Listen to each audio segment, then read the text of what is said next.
Bonjour les amis, bienvenue sur CYP Stories. Abonnez-vous à cette chaîne pour découvrir des histoires incroyables. N'oubliez pas d'aimer et de partager. N'hésitez pas à nous laisser un commentaire. L'air était calme ce matin-là, comme si l'univers lui-même s'était arrêté pour honorer le vide laissé par l'absence de Kalechi. Adana était assise au bord du lit qu'elle partageait autrefois, une liasse de lettres cachetées reposant délicatement sur ses genoux. Chacune était adressée avec soin. Adana, Shindé et l'initiative Shindé. Ses mains tremblaient lorsqu'elle ouvrit les siennes. La courbe familière de son écriture lui serra le cœur. « Mon Ada, commençait-il, si tu lis ceci, je suis déjà parti. Mais mon amour pour toi ne disparaîtra jamais. » La lettre se déroulait comme un adieu intime, tendre, méditatif, empreint de gratitude. Il racontait comment elle avait donné un sens à sa dernière année, comment son rire avait illuminé les jours sombres, et combien il espérait qu'elle trouverait le courage de vivre pleinement, même sans lui. Elle l'a relu encore et encore jusqu'à ce que l'encre se brouillait de larmes qu'elle ne cherchait plus à retenir. Elle ouvrit la deuxième lettre, adressée à la petite Shindé. Elle était plus longue, pleine de sagesse et de chaleur.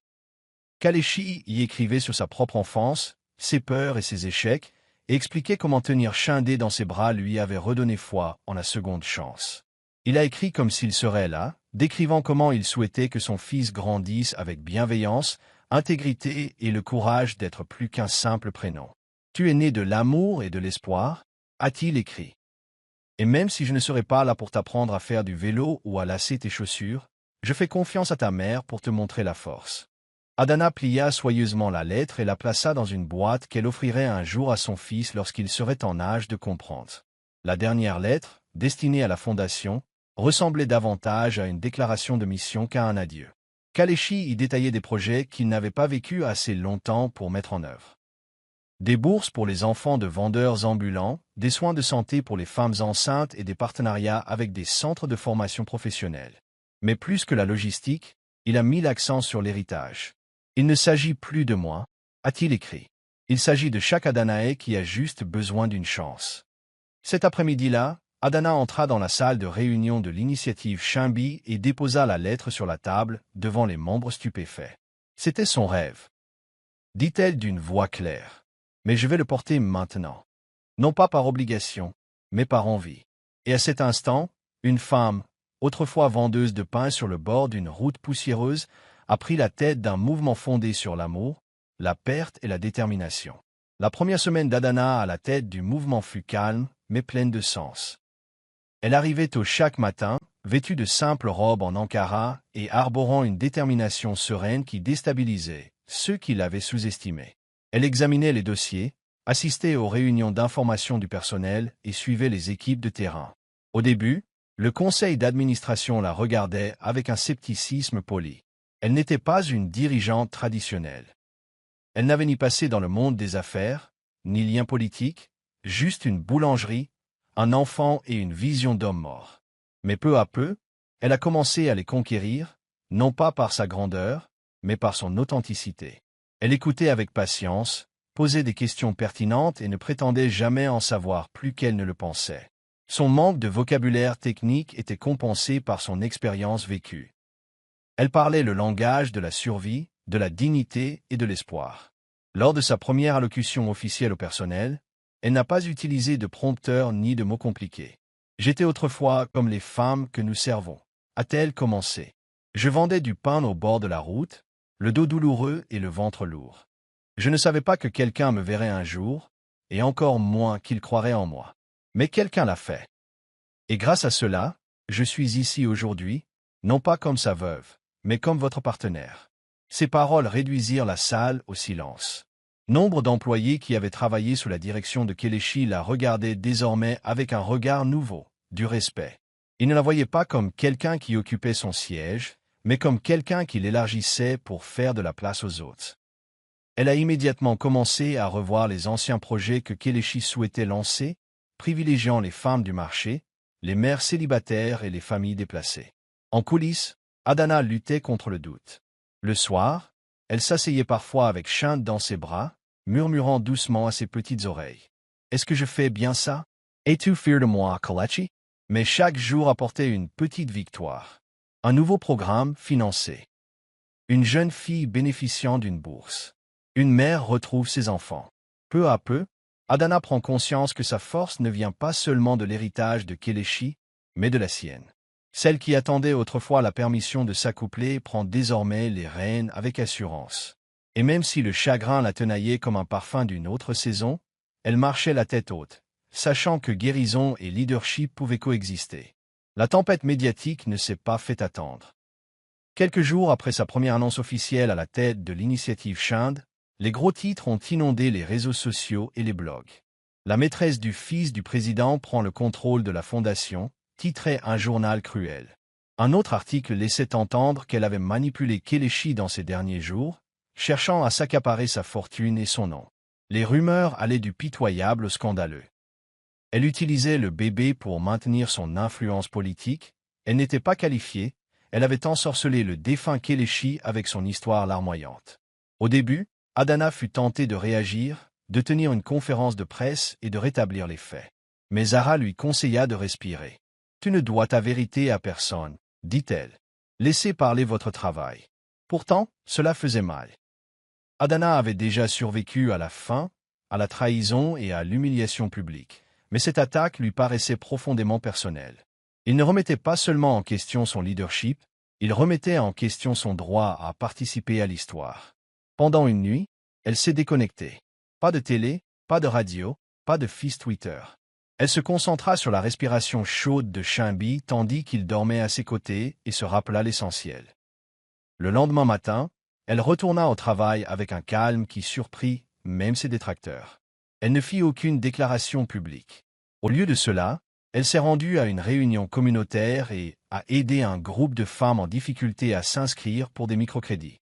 Cet après-midi-là, elle a visité le chantier d'une nouvelle clinique pédiatrique. Son silence n'était pas un signe de faiblesse. C'était une grâce. Au fil des jours, ses actions ont commencé à couvrir le bruit. Une éminente journaliste, qui avait autrefois douté d'elle, a écrit une tribune intitulée « Adana n'est pas celle que nous pensions. Elle est meilleure ». Les dons ont augmenté. De plus en plus de bénévoles se sont inscrits. Même le conseil d'administration, initialement hésitant, a fini par lui faire confiance. « Tu renverses la tendance », dit Emeka un soir, à la sortie d'une collecte de fonds. Non pas parce que tu combats le feu par le feu, mais parce que tu le traverses sans te brûler. Adana solit dojement. Elle n'était pas à l'abri des critiques, mais elle ne les contrôlait plus. Et en apprenant à gérer le poids de l'opinion publique, elle s'est pleinement affirmée comme la leader qu'elle était censée être. Le jour où Shambi sourit pour la première fois, le monde sembla s'arrêter. C'était un après-midi tranquille à la crèche, où résonnaient de douces berceuses et où la lumière du soleil filtrait à travers les rideaux et les ruisseaux dorés.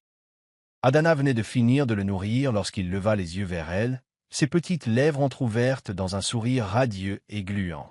Son souffle s'arrêta. C'était comme si chaque épreuve, chaque nuit blanche et chaque souvenir larmoyant avait mené à cet instant précis.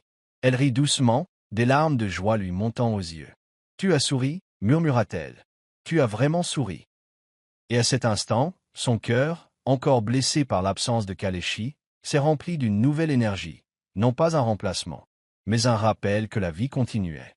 Ce sourire a marqué un tournant. Chaque jour qui suivit lui parut plus lumineux, plus léger. Shambi se mit à roucouler davantage, reconnaissant son visage, lui tendant les doigts. Il devint la pièce maîtresse de sa guérison, non pas un symbole de perte, mais de renouveau. Elle commença à tenir un journal, notant ses petits moments marquants, la première fois qu'il s'était retourné, sa berceuse préférée, ses rires lorsqu'elle lui embrassait les pieds. Ces moments, bien que brefs, la fixaient. Il lui rappelait que Kelechi avait laissé derrière lui quelque chose de durable, non seulement dans ses souvenirs ou sa mission, mais aussi dans sa chair et dans son cœur. Chimbai grandissait, et grâce à lui, elle aussi. Un soir, tandis qu'elle le berçait pour l'endormir en fredonnant doucement, elle murmura « Tu es la lumière de ton père, et maintenant tu es aussi la mienne. » Dehors, les étoiles clignotaient doucement et la maison était emplie de paix. Pour la première fois depuis les funérailles, elle s'autorisa à rire sans culpabilité. Le deuil ferait toujours partie de son histoire, mais il ne la définissait plus. Elle avait un fils à élever, un héritage à transmettre et un avenir à construire, non seulement pour Kelechi, mais aussi pour elle-même. Et tout a commencé par un sourire. L'invitation est arrivée sous la forme d'une enveloppe discrète, remise par un homme élégamment vêtu dans un SUV noir. Pas d'appel téléphonique, pas d'avertissement, juste un saut frappé de l'insigne d'Ozorock et une simple note. Le président Okonjo demande une réunion. Jeudi. Midi. Adena fixait la lettre, le souffle coupé entre défi et peur. Ce n'était pas seulement une convocation. C'était un test. Elle n'avait pas revu le président depuis les funérailles discrètes de Kalechi. Sa présence ce jour-là avait été brève, solennelle, distante, réservée. Elle ne s'attendait pas à autre chose. Après tout, elle était une vendeuse ambulante devenue une personnalité publique, et lui l'homme le plus puissant du pays. Pourtant, elle se tenait là, devant les portes de la villa, les mains moites et le cœur battant d'incertitude. La salle de réunion était grandiose et silencieuse, l'air bourdonnant d'attentes inexprimées. Le président Okonjo entra sans cérémonie, vêtu d'un adbata bleu profond, le visage sculpté dans la pierre. Il s'assit en face d'elle et l'observa un long moment. « Tu es devenu visible, dit-il, non sans amabilité. Plus que je ne l'espérais. Adena Lanka sans regard. Je ne l'ai pas cherché, monsieur. Mais je ne fuirai pas non plus. Une lueur de surprise, peut-être, traversa son expression. Il posa des questions sur la fondation, ses intentions, sa vision pour Chand. Chaque réponse qu'elle donnait était mesurée, non pas pour lui plaire, mais pour affirmer ses valeurs. Elle parlait de dignité pour les femmes du marché, de création de programmes durables au-delà de la charité, d'éducation de son fils sans les pièges du pouvoir qui avaient autrefois englouti l'univers de son père.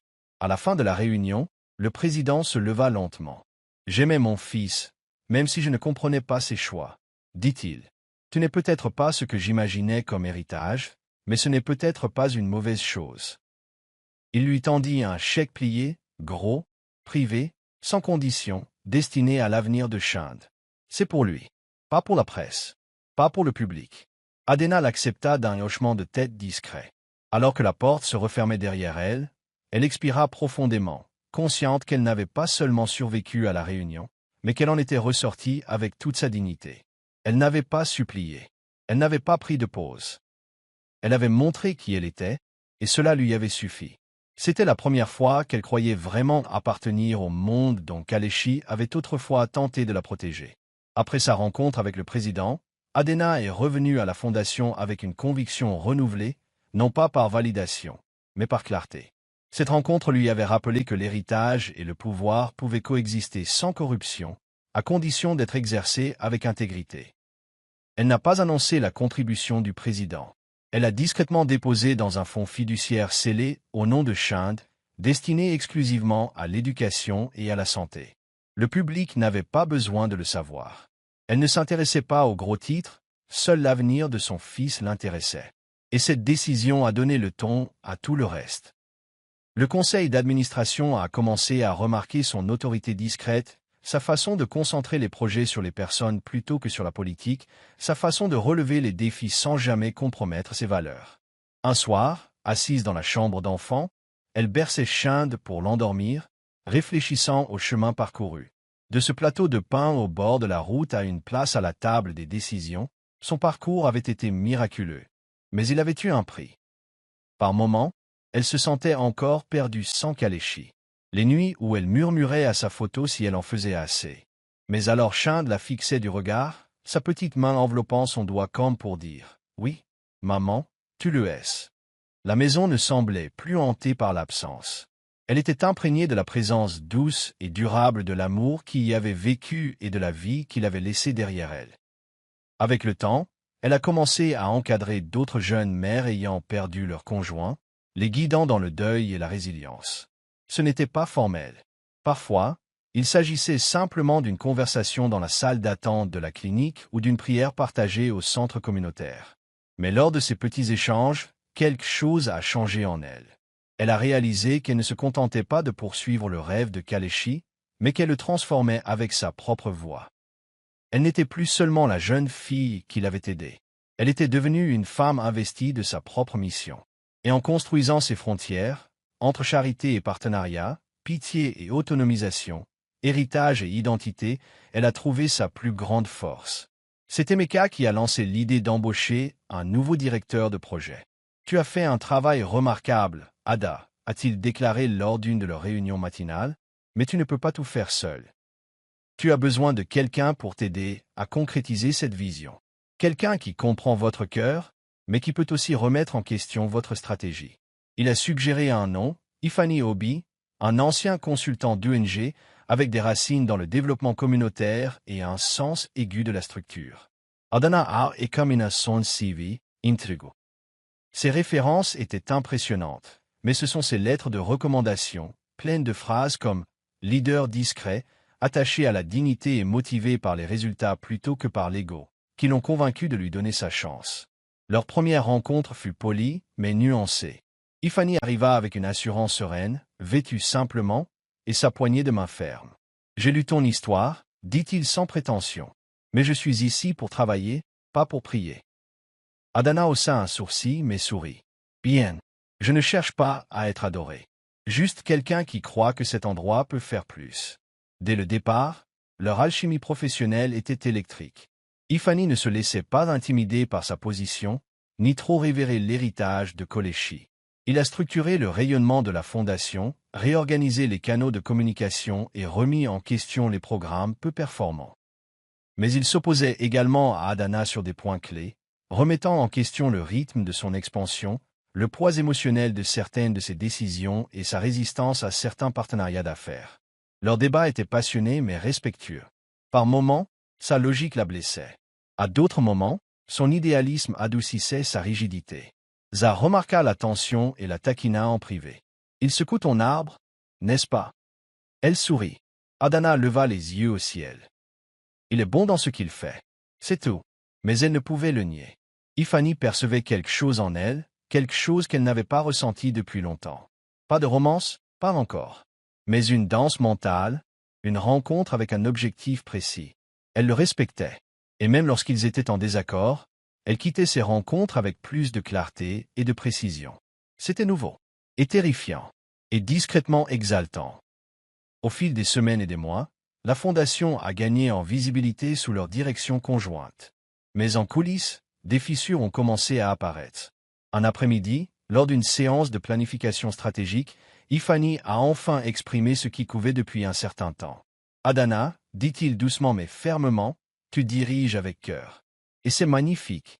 Mais parfois, ta fidélité à la vision de Kolechi nous freine. » La pièce se figea. Le visage d'Adana s'assombrit. « C'est cette vision qui a construit cet endroit. C'est ce qui nous a donné une raison d'être ici. » Il a hoché la tête. « Et c'est ce qui nous a amenés ici. Mais nous devons évoluer. Nous servons désormais des milliers de personnes, et non des centaines. Cela implique de prendre des décisions difficiles. Moins d'émotions, plus de système. » La conversation s'est poursuivie bien après la fin de la réunion. Plus tard dans la soirée, Adana arpentait son bureau, ressassant ses paroles. Avait-il raison? S'était-elle trop accrochée au passé? Elle avait conservé le bureau d'origine de Kolechi intact, refusé de renommer certains programmes et même opposé son veto à certains sponsors parce qu'il s'était autrefois opposé à ses politiques. Protégeait-elle vraiment son rêve? Ou évitait-elle la douleur de passer à autre chose? Elle n'avait pas de réponse. Mais elle ne pouvait ignorer la tension grandissante entre vision et échelle, entre héritage et innovation.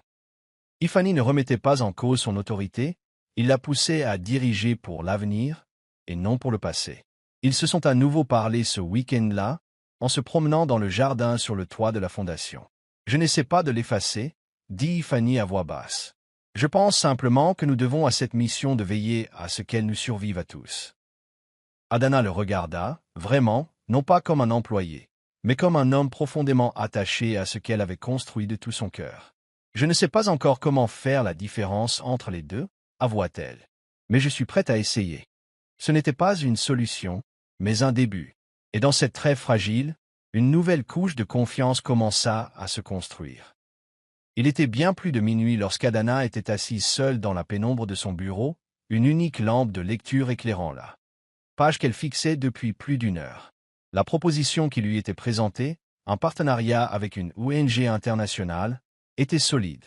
Ifeanyi avait insisté sur ce point, invoquant la portée, l'efficacité et la durabilité. Mais cela impliquait aussi de renoncer à certaines des directives initiales de Kelechi. Pour la première fois depuis son arrivée au pouvoir, Adana se sentait paralysée. Chaque décision qu'elle prenait semblait tirer sur deux loyautés. La première envers la mémoire de l'homme qui lui avait tout donné, et la seconde envers l'avenir dont elles avaient rêvé. Mais construisait-elle vraiment quelque chose de nouveau, ou s'accrochait-elle à l'ombre du passé? Son souffle se coupa. Une culpabilité, vive et désorientante, envahit sa poitrine. Elle n'entendit même pas Zara entrer jusqu'à ce qu'une main lui effleure l'épaule. Ada, son amie, murmura, accroupie à côté d'elle. « Tu ne le trahis pas en changeant les choses. Tu l'honores en les préservant. » Adana se retourna, les yeux remplis de larmes. « Et si je me cachais derrière son héritage parce que j'avais peur de construire le mien ?» Zara resta silencieuse au début, puis lui serra la main. « Tu n'as pas peur. Tu es Ndewi. Et c'est normal. Mais tu as toujours été plus que son histoire d'amour. Tu étais une femme déterminée bien avant que le monde ne connaisse ton nom. Ne laisse pas sa mort te figer dans le temps. » Adana s'effondra dans ses bras, se laissant pleurer pour la première fois depuis des semaines, non pas de chagrin, mais du poids des décisions qu'elle avait prises seule sans s'en rendre compte. Le lendemain matin, elle est arrivée au conseil d'administration avec une clarté renouvelée. Elle a approuvé le partenariat, mais a ajouté des conditions privilégiant l'autonomie de la communauté. Elle a créé un groupe de travail chargé de revoir les programmes les plus anciens de la Fondation et de moderniser ceux qui n'étaient plus utiles. Nous pouvons grandir sans oublier, a-t-elle déclaré. Nous pouvons avancer tout en conservant ses valeurs. L'équipe a acquiescé. Plus tard dans la journée, elle passa devant le mur où était accroché le portrait de Kelechi et s'arrêta. « Merci d'avoir commencé, » murmura-t-elle. « Maintenant, laisse-moi poursuivre. » C'était la première fois qu'elle avait vraiment l'impression que le flambeau n'était pas porté par quelqu'un d'autre, mais par le sien désormais. Les lumières de la scène étaient chaleureuses et l'auditorium était rempli de plus de 300 femmes, entrepreneurs, mères, dirigeantes, survivantes, réunies pour le sommet économique annuel des femmes. C'était le plus grand public devant lequel Adana ait jamais parlé. Et pourtant, elle n'était pas nerveuse. Elle se tenait à l'estrade, les mains fermes, la voix claire, vêtue d'une robe blanche simple et élégante qui exprimait grâce et force. Alors que les projecteurs étaient braqués sur elle, elle commença non pas par des statistiques ou des politiques, mais par la vérité. « Je n'étais autrefois qu'une fille au bord de la route, » dit-elle. Enceinte, fatiguée, invisible. Et un homme s'est arrêté. Non pas pour me sauver, mais pour me voir. Cela a tout changé. Elle n'a pas idéalisé le voyage. Elle a parlé de nuits où le chagrin menaçait de l'engloutir. De se réveiller auprès d'un enfant en pleurs, sans savoir comment être à la fois mère et leader. D'être incomprise, calomniée, mise en doute. Mais elle a aussi parlé de rire, du premier sourire de Shimbi, de reconstruire sa confiance en elle-même, de trouver de la force dans des espaces auxquels elle n'aurait jamais cru appartenir. Elle a parlé de Kelechi, non pas comme d'une héroïne, mais comme d'une personne qui a commis des erreurs, trouvé la rédemption et qui l'a profondément aimée. Puis elle s'est tournée vers les femmes qui l'ont précédée. On n'a pas besoin de sauveur. Il faut que quelqu'un croie que l'on est déjà suffisant. Mon histoire n'est pas un miracle, c'est la preuve que même la douleur peut donner un sens à sa vie. À la fin de son récit, le silence régnait dans la salle. Puis les applaudissements ont retenti, tonitruants, nourris, larmoyants. Certaines femmes se sont levées, d'autres ont pleuré, et beaucoup l'ont soutenue lorsqu'elle a quitté la scène. Ce soir-là, la vidéo de son discours a fait le buzz sur les réseaux sociaux nigérians. Les gros titres ont changé. Du vendeur de pain à la voix d'une génération. Les courriels ont afflué. Invitations. Offres de financement. Mais plus que ça, respect. Et pour Adana, la véritable victoire ne résidait pas dans les applaudissements. C'était que, pour la première fois, elle n'avait pas raconté d'histoire en tant qu'Adana de Kelechi. Elle s'était tenue debout, fière d'elle-même, imparfaite, guérie et entière. Quelques semaines plus tard, Ifani lui suggéra de visiter l'un des premiers projets soutenus par Kelechi, un site d'aménagement hydraulique rural à Nasarawa, qui avait été autrefois une de ses passions discrètes.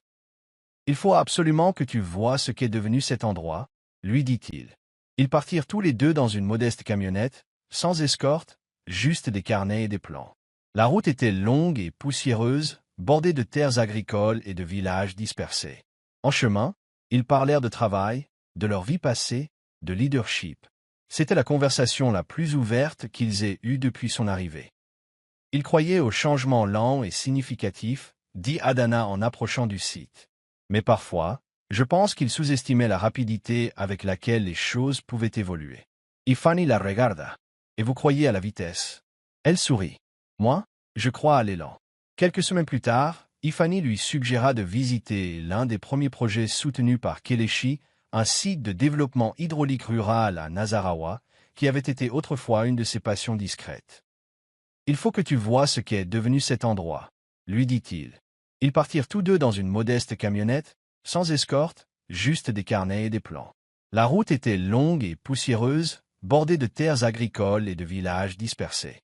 En chemin, ils ont parlé de travail, de leur vie passée et de leadership. C'était la conversation la plus ouverte qu'ils aient eue depuis son arrivée. Il croyait en un changement lent et constructif, a déclaré Adana en approchant du site. Mais parfois, je pense qu'il sous-estimait la vitesse à laquelle les choses pouvaient changer. Ifani la regarda. Et tu crois à la vitesse? Elle sourit. Je crois à l'élan. À leur arrivée, la transformation fut époustouflante. Les champs autrefois secs étaient désormais fertiles. La station d'eau, autrefois une structure squelettique, était désormais pleinement opérationnelle, équipée de systèmes de filtration et de panneaux solaires. Les enfants couraient pieds nus sur les chemins de gravier, tandis que les femmes remplissaient des jerrycans colorés au robinet prévus à cet effet. Le chef de la communauté les a accueillis avec un festin et a expliqué comment le projet avait transformé non seulement les moyens de subsistance, mais aussi la dignité. Ton défunt mari a semé la semence, dit-il, mais c'est toi qui nous aides à récolter la moisson. Adana restait silencieuse. La gorge serrée. Elle n'avait pas imaginé à quel point elle avait besoin d'entendre cela, qu'elle n'était pas seulement la gardienne de l'héritage de Kelechi, mais sa continuation vivante.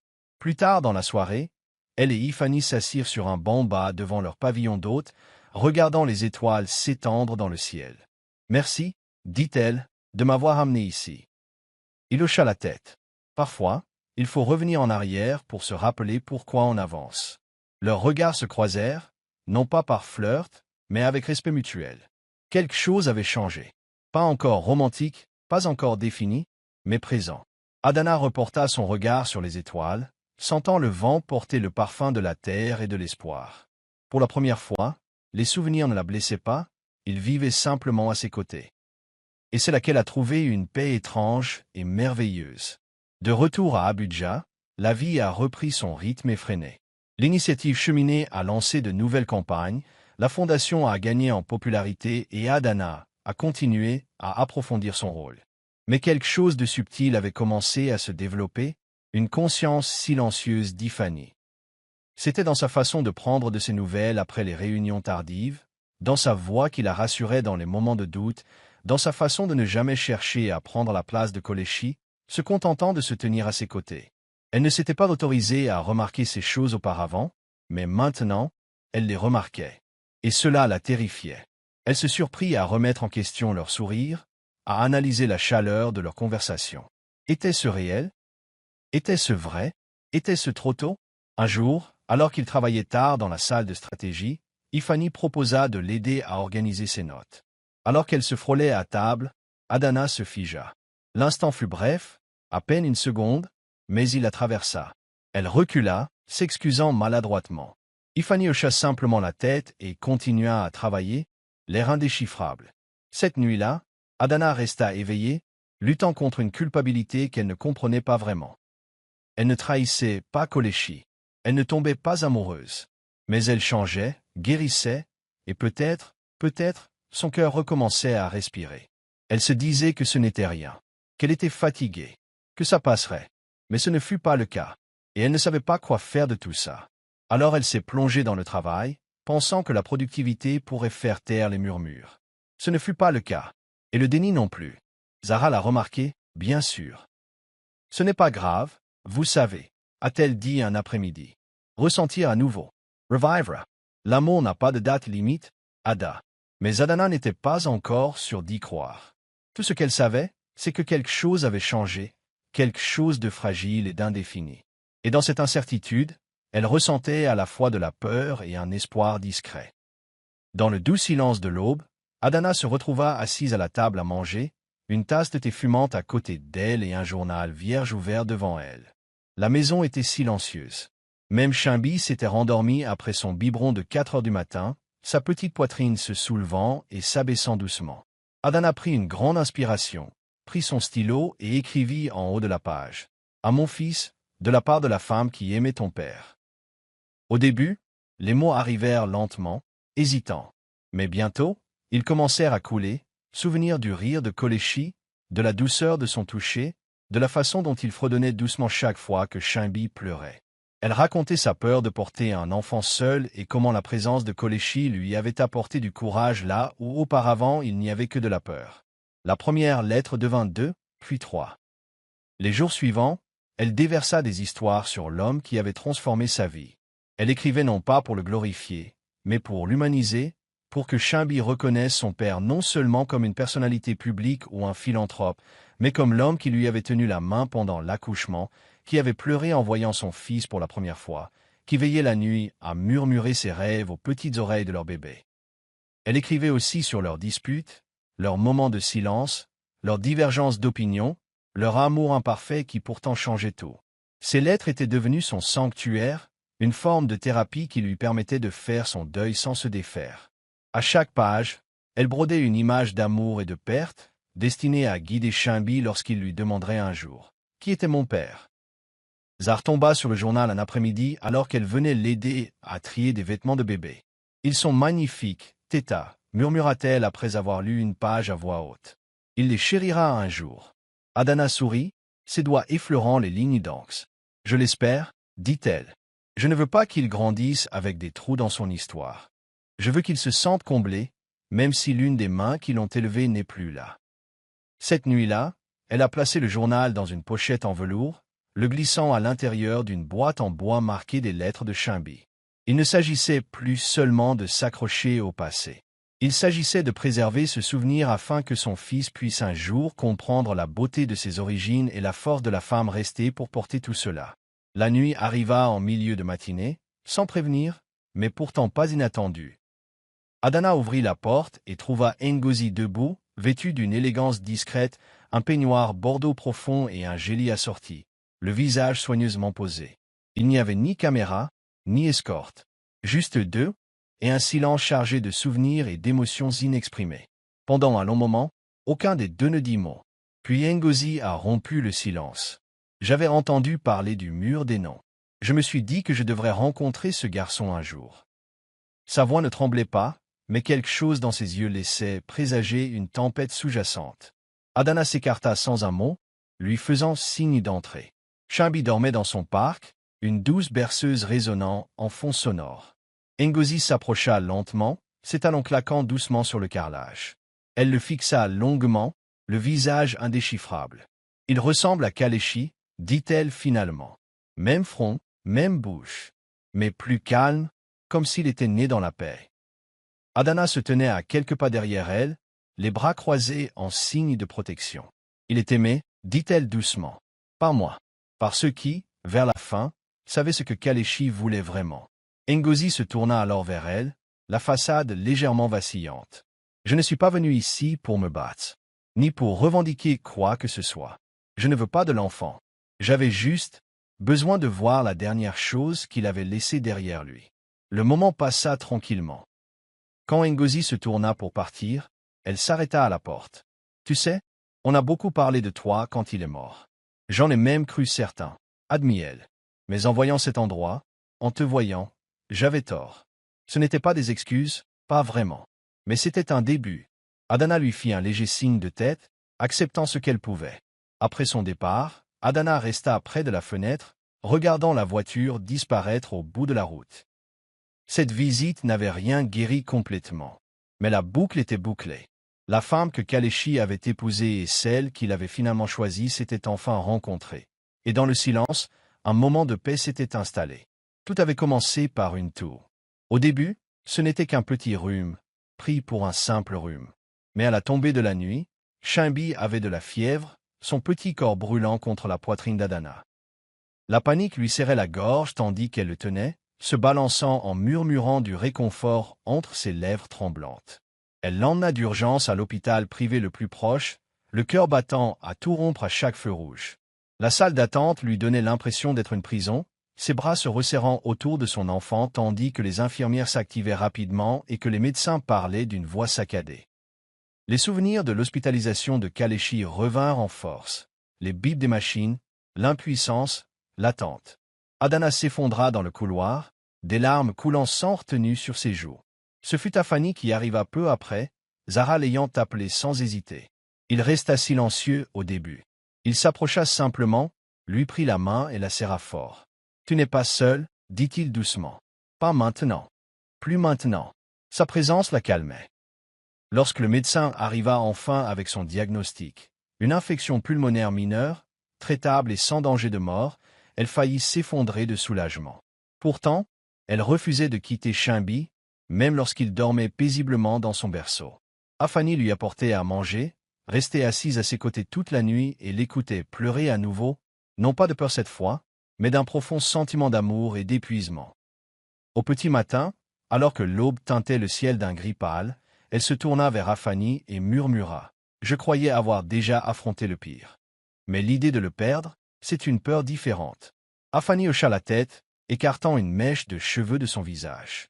« C'est parce que ton cœur est devenu plus blanc. Il y avait plus à l'intérieur maintenant, plus à perdre, mais aussi plus à vivre. » Elle s'appuya contre son épaule, sans rien dire, respirant simplement. Dans ce silence fragile, quelque chose entre eux s'approfondit. Ce n'était pas romantique. Pas encore. Mais c'était indéniablement intime, la fusion silencieuse de deux vies traversant des formes de deuil différentes, apprenant à offrir des cadeaux quand les mots ne suffisaient pas.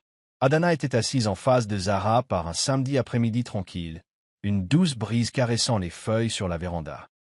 Chimbi faisait la sieste à l'intérieur, et le doux parfum de friture de chin-chin dans la cuisine flottait entre elles.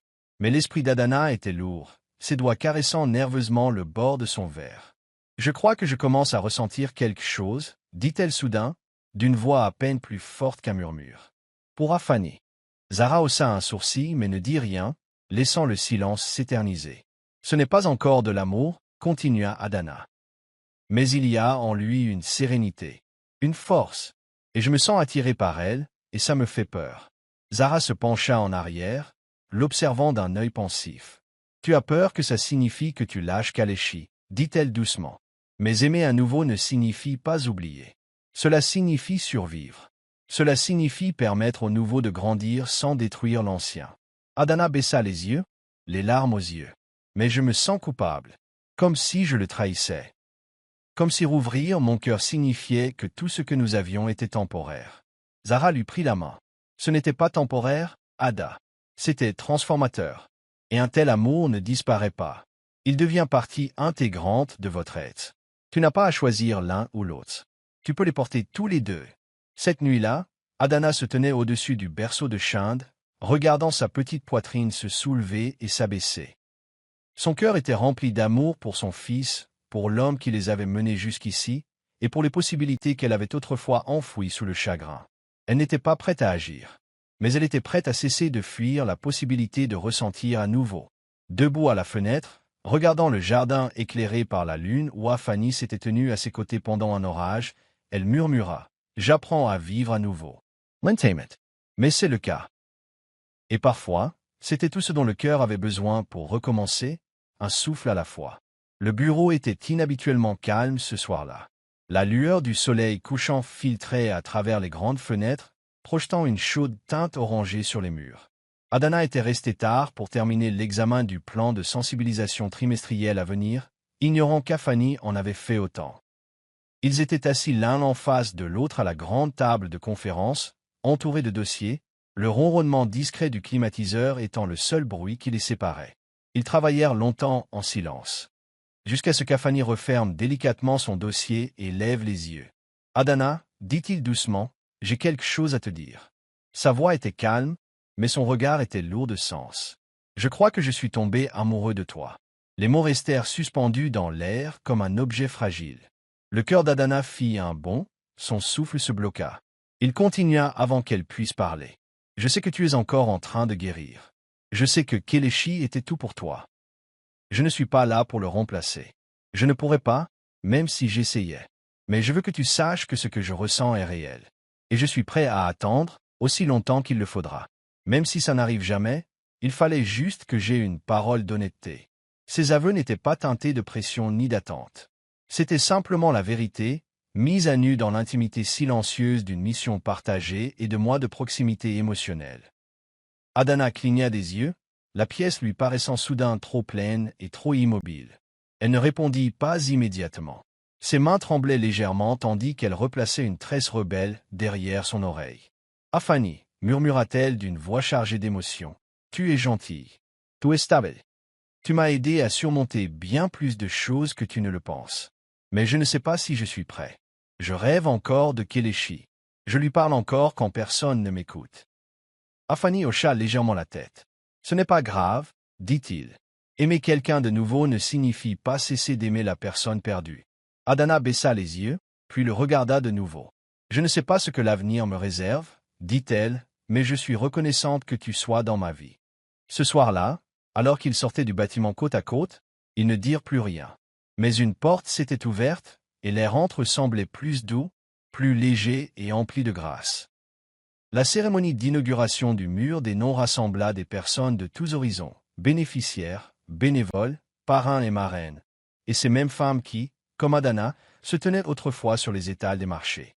Le mur lui-même avait été conçu avec simplicité et émotion. Un long couloir à l'intérieur du siège de la fondation, avec des panneaux de verre gravés des noms des personnes et des familles dont la vie avait été touchée par l'initiative Shindy. Au centre, une plaque de bronze portait l'inscription « En l'honneur de Kelechi Okonjo, dont la dernière année a donné la vie à des milliers de personnes. » Alors qu'Adana se tenait devant, Shindy dans ses bras, le silence s'installa. L'espace d'un instant, le temps s'arrêta. Elle s'approcha du micro, la voix claire mais pleine d'émotion. « Ce mur est bien plus que des noms. Ce sont des histoires. C'est une question de survie. Ce sont des secondes chances, commença-t-elle. Kelechi croyait qu'il fallait voir ceux qui se sentaient invisibles.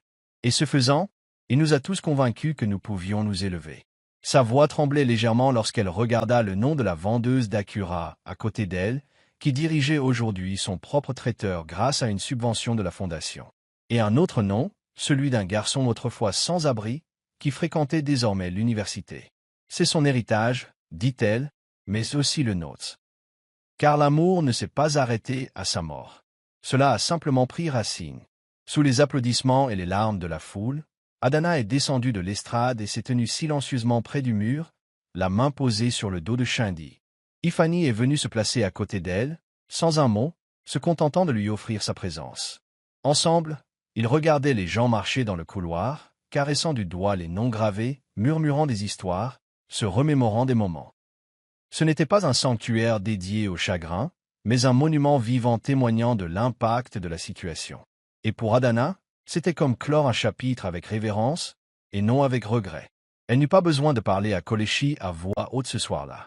Il était partout, et les sourires, les noms, les échos de la transformation qu'il avait contribué à amorcer. Les jours qui suivirent l'inauguration du mur furent plus calmes, plus doux. Adana se retrouva à vivre ses routines avec plus de sérénité. Promenade matinale avec Shindy dans le jardin, mise à jour de projets avec Ifani, réunion de fondation avec son équipe grandissante. Tout semblait désormais moins une question de survie qu'une question d'intention. Un après-midi, alors qu'elle était assise avec Zara à plier le linge, son amie lui demanda « Et maintenant ?» Adana leva les yeux, pensive. « Maintenant, répéta-t-elle. Maintenant, je vis. Pas pour Kelechi. Pas seulement pour Shindy. Mais pour moi aussi. » C'était la première fois qu'elle prononçait ces mots sans culpabilité. Et elle eut l'impression d'expirer après des années passées à retenir son souffle. Ce soir-là, elle s'assit à son bureau et ouvrit à nouveau son journal. Feuilletant les pages chargées de chagrin et de souvenirs, elle commença une nouvelle section intitulée « Mon propre devenir ». Elle a écrit sur la joie retrouvée dans le rire de Shindy, sur l'excitation de lancer de nouvelles initiatives, sur la capacité de trouver un partenaire dans la résilience silencieuse de la présence d'Ifani. Mais surtout, elle a écrit sur la liberté, celle de s'accrocher et de lâcher prise en même temps. « Je l'aimerai toujours », a-t-elle écrit à propos de Kelechi. « Mais je ne suis pas un tombeau pour le passé. Je suis un jardin. et j'apprends à refleurir. Le lendemain matin, alors qu'elle sortait, Shindy en équilibre sur sa hanche, elle s'arrêta pour contempler le ciel, d'un bleu doux parsemé de nuages. Ifani se tenait à la porte, attendant de les accompagner à l'inauguration d'une école. Elle lui sourit, non pas avec incertitude cette fois, mais avec une confiance tranquille. Elle ignorait encore ce qui adviendrait d'eux. Mais elle savait que, quel que soit le chemin qu'elle choisirait ensuite, ce serait son propre choix. Non pas façonné par le chagrin, ni dicté par le devoir, mais forgé par la guérison, le courage et l'amour qu'elle avait reconstruit pierre après pierre. Elle s'avança vers lui, Shindy gazouillant dans ses bras, et pour la première fois depuis longtemps, elle se sentit pleinement épanouie. Le centre communautaire bourdonnait d'activités ce samedi matin. Musique, rire des enfants, bénévoles préparant les paniers de nourriture à distribuer. C'était le 3e anniversaire de la fondation, et Adana se tenait à l'entrée, tenant la main de Shindy tandis qu'il avançait à petits pas assurés à ses côtés. Il portait une petite igbata blanche, identique au modèle préféré de Koleshi, et rayonnait de la joie d'un garçon qui se sent aimé au-delà de toute mesure. Ifani les rejoignit quelques instants plus tard, vêtu simplement, les yeux illuminés lorsqu'il salua Shindy et l'embrassa sur le sommet de la tête. Adana solit, chill, contente, serene. Il n'y a eu ni grande déclaration, ni paroxysme romantique soudain. Juste la paix, juste la présence. Elles ont visité ensemble le centre communautaire, la garderie, le laboratoire technique, la cuisine de la coopérative féminine.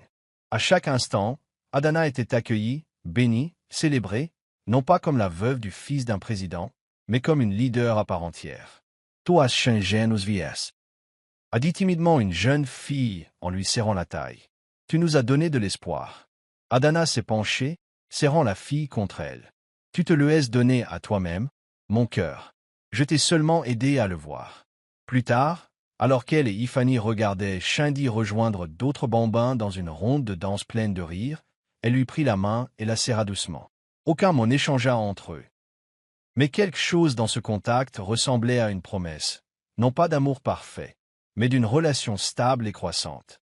Alors que le soleil commençait à se coucher, projetant une lumière dorée sur la cour du centre, Adana regarda autour d'elle tout ce qu'ils avaient construit. Elle vit Kaleshi dans chaque pierre, chaque sourire. Mais elle se voyait aussi, dans le rire, la lumière, la vie qui continuait à se déployer.